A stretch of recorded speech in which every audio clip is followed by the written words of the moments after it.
The end of the blade. How 700 years of samurai rule vanished. 250 years of absolute silence were shattered by the roar of 68-pounder Paixhans guns. It is July 8, 1853, and four black monsters of iron and steam are drifting into Edo Bay, their massive hulls casting shadows over a civilization frozen in time. The most elite warriors on the planet are standing on the shoreline with silk robes and antique swords, realizing their entire world is about to be murdered by coal.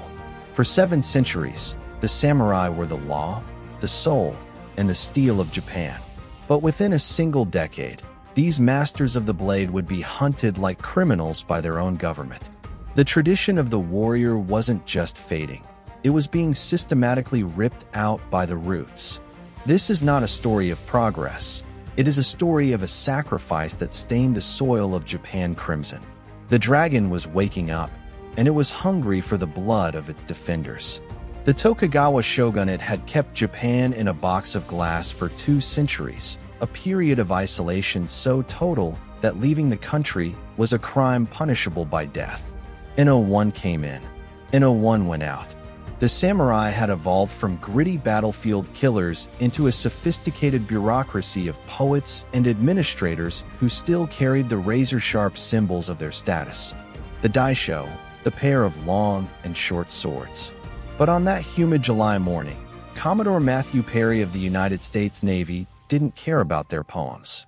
He brought 4 warships, including the Susquehanna, a steam-powered behemoth that belched thick, oily smoke into the pristine Japanese sky. The locals called them the Black Ships. They looked like floating fortresses from another dimension. The shogun's officials paddled out in small wooden boats, looking like ants trying to stop a tidal wave. They ordered Perry to leave. Perry's response? He turned his massive cannons toward the capital city of Edo and waited. He wasn't there to talk. He was there to demand. He wanted coal. He wanted trade. And he wanted the Japanese to realize that the 19th century had arrived with a vengeance. The shogun, Tokugawa Ieyasu, was a man trapped between a glorious past and a terrifying future. He knew the truth that his generals refused to admit. If those cannons fired, the city of Edo would become a funeral pyre. The proudest warrior class in history was staring down the barrel of a gun they couldn't even replicate. Panic gripped the streets. The price of rice skyrocketed. Samurai masters, men who had spent their lives perfecting the art of the draw, watched in horror as the Americans marched onto the beach to the beat of drums and the glint of bayonets. This was the humiliation of the century. The shogun eventually blinked. He signed the Treaty of Kanagawa, opening Japan's ports and granting extraterritoriality to foreigners, meaning Americans could break Japanese law and never face a Japanese judge. It was a spit in the face of everything the samurai stood for.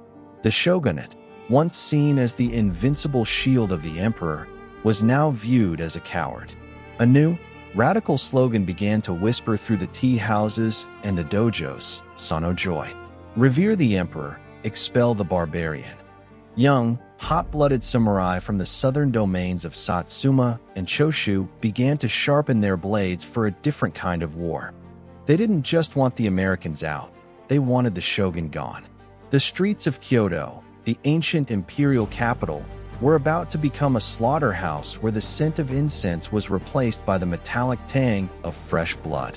The Great Peace was over, and the age of the assassin had begun. Kyoto in the 1860s was a city of shadows, where a wrong word in a tavern meant a severed head by sunrise. The shogunate, desperate to maintain order, unleashed their most terrifying weapon, the shinsengumi. They were the wolves of Mibu, a paramilitary force of master swordsmen tasked with hunting down the anti-government rebels. Their leader, Kondo Aisami, was a man of brutal discipline who believed the only way to save the old ways was to drench the streets in the blood of the young radicals. At the Aikdaya in 1864, the wolves struck. They stormed the building, swords flashing in the cramped hallways, lungs burning with the smoke of overturned lanterns. It was a chaotic, visceral dance of death that left the floorboards soaked. The Shinsengumi were the last true believers in the shogun's iron fist, but they were fighting a ghost. That ghost was the spirit of modernization. While the Shinsengumi were obsessed with the honor of the blade, the rebels in the south were doing something unthinkable. They were buying rifles. Men like Seigo Takamori, the true samurai, and the brilliant strategist Sakamoto Ryoma realized that if Japan didn't change, it would be carved up like a cake by Western powers. Ryoma was a visionary, a man who walked the streets with a Smith & Wesson revolver tucked into his traditional kimono. He knew the sword was a beautiful relic, but the mini-ball was the future.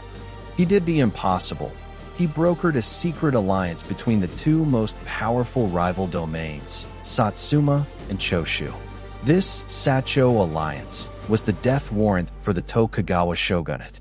The tension snapped in 1866. The shogun launched a massive military expedition to crush the Choshu rebels, expecting a traditional victory. Instead, his massive army of 100,000 men was humiliated by a Choshu force a fraction of its size. Why? Because the rebels weren't fighting like samurai anymore. They were using modern tactics, Western drills, and superior firepower. The shogun's men, dressed in heavy lacquered armor and carrying banners of ancient lineages, were being picked off from hundreds of yards away by commoners with guns. The social order was collapsing. If a peasant with a week of training could kill a samurai who had trained for 20 years, then the samurai had no reason to exist. By 1867, the pressure was unbearable. The last shogun, Tokugawa Yoshinobu, realized the game was up. In a move that shocked the nation, he resigned his power and returned it to the teenage Emperor Meiji. He thought this would save his skin and his family's influence. He was wrong. The southern lords didn't want a transition. They wanted an execution of the old world. They seized the imperial palace in a bloodless coup and declared the Meiji Restoration. But the shogun's loyalists, the men who had lived and breathed the old code for centuries, weren't going to vanish quietly into the night. They retreated north, regrouping their forces for one final, desperate struggle against the tide of time. The Paixhan War had begun, and the first major clash at Toba-Fushimi would prove that even the bravest heart is no match for a Gatling gun. The year is 1871. The Paixhan War is over, and the emperor is restored to power, but the victory carries a bitter aftertaste for the men who bled to achieve it. In a series of lightning-fast decrees, the Meiji government begins to dismantle 1,000 years of social hierarchy. The Han system is abolished. The great domains are replaced by prefectures. The daimyo, once absolute lords of life and death, are summoned to Tokyo, stripped of their lands, and offered government bonds as a meager consolation. But for the rank-and-file samurai, the blow is far more personal. They are no longer the shining ones. They are relics. In 1873, the conscription law is enacted. It is the ultimate insult. For centuries, only the samurai were permitted to bear arms. Now, the government declares that any dirt-stained farmer or shopkeeper can be trained to carry a rifle. The blood tax is introduced, requiring 3 years of service from every male, regardless of birth. The samurai watch in horror as the imperial army adopts French uniforms and Prussian drills. The warrior class is told their specialized skills, the years of archery, the mastery of the spear, the philosophical depth of the blade, are obsolete. Then comes the Heitoriai Edict of 1876. It is the final severance. The government forbids the wearing of swords in public. To a samurai, the daisho, the pair of long and short swords, is not a weapon, it is his soul. Witness accounts from the streets of Kyoto and Edo describe men weeping as they wrap their blades in silk and hide them in rafters. Those who resist are treated as common criminals.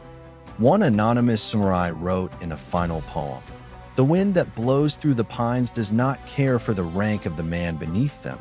Today, the wind blows for the peasant, and the warrior is left in the cold." The economic reality is even harsher. The Chitsuro Kiseishu Fun Xing Hao, The commutation of stipends replaces the samurai's hereditary rice payments with one-time interest-bearing bonds. Most samurai, having never handled money or managed a business, are swindled by merchants or fall into crushing debt. They are forced to sell their family heirlooms, their armor, and their dignity just to buy a bowl of millet.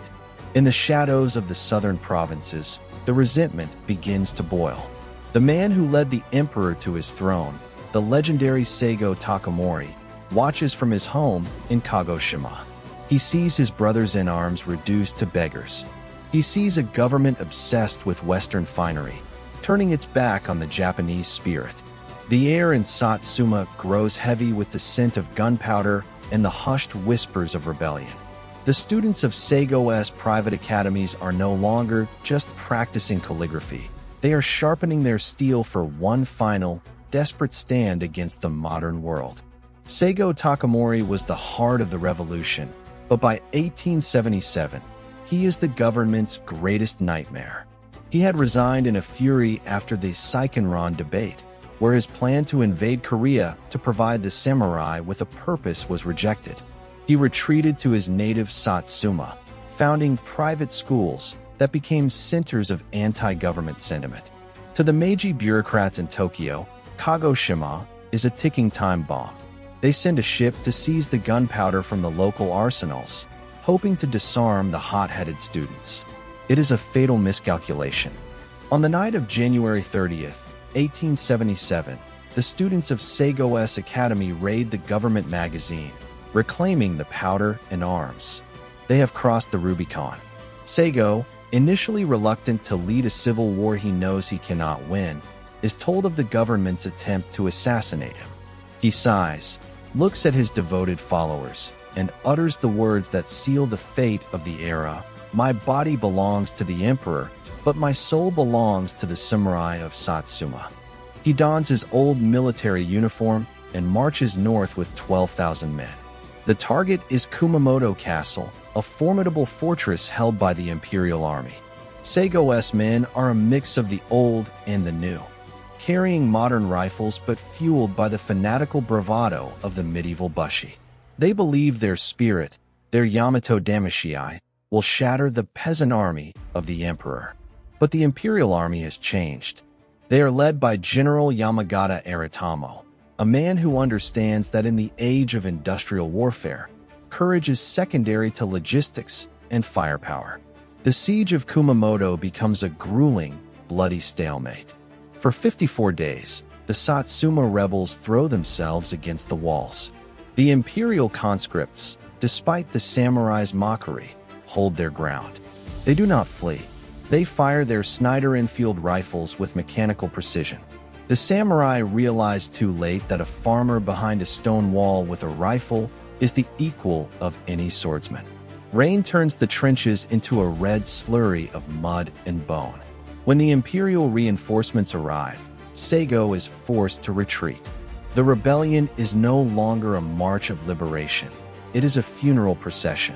As the Satsuma army flees back toward the mountains, the government deploys a new weapon that changes everything: the telegraph.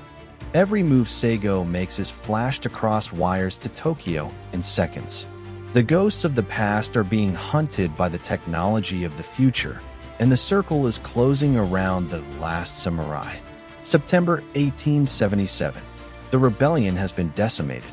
Seigo Takamori is left with only 400 loyalists, the remnants of an army that once numbered 40,000.